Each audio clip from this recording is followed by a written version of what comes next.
everybody, welcome back. So I've had students ask me the difference between realistic eyes that are drawn in pen and ink and anime or manga eyes. And so I wanted to just do a tutorial showing you guys the difference. So I'm going to put this one aside. The main difference is that with anime, it's much more simplified, right? So what you're doing is you're using your lines, but you're simplifying, okay? And the way that you're going to get expression is the shape of these lines, like what you have going on here, and the thickness, like the weight, right? The thickness, not really the weight in the way that you'd be drawing here. More like the line thickness. So you can still get a lot of expression, of course, but you want to be thinking about shape and very high contrast. So even just something like that could be enough to give you a sense of, you know, the eye, right? Or something like this. And then with manga, you're just adding a little bit more tonal variation. So manga will have some tonal variation, whereas anime tends to have a little bit less tonal variation. Okay, so that's the idea of that.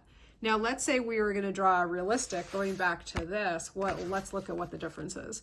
And of course, whenever you're drawing, everyone's going to have their own style, which is, you know, that's fine.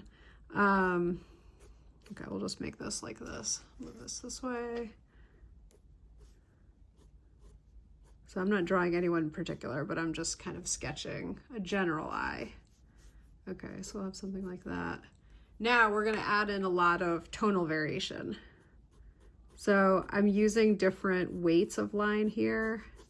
So you can already see that there's different things happening here than here. And in the white of the eye, I usually like to put some shadow, because if you look at people, you'll notice that with most people, you'll see some shadow in the white of the eye. And then you want to draw this tear duct here. That's another part that is, you know, will be noticeable with somebody. And of course the eyelashes, so we'll add some eyelashes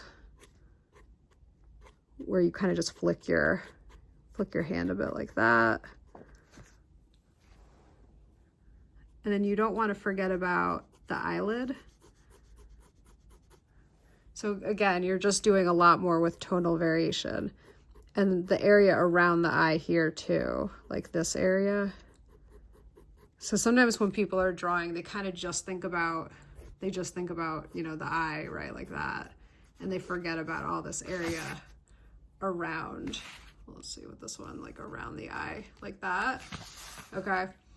And then I always like to draw, you know, with the pupil and iris, have some, a lot of contrast here. So contrast similar to these, but of course there's a lot more of a value scale and a value range in your more realistic eye drawings.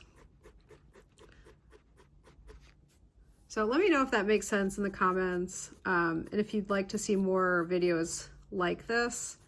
I've also been working a lot on my website and a lot of new offerings. So I have a drawing studio course coming up that's enrolling right now.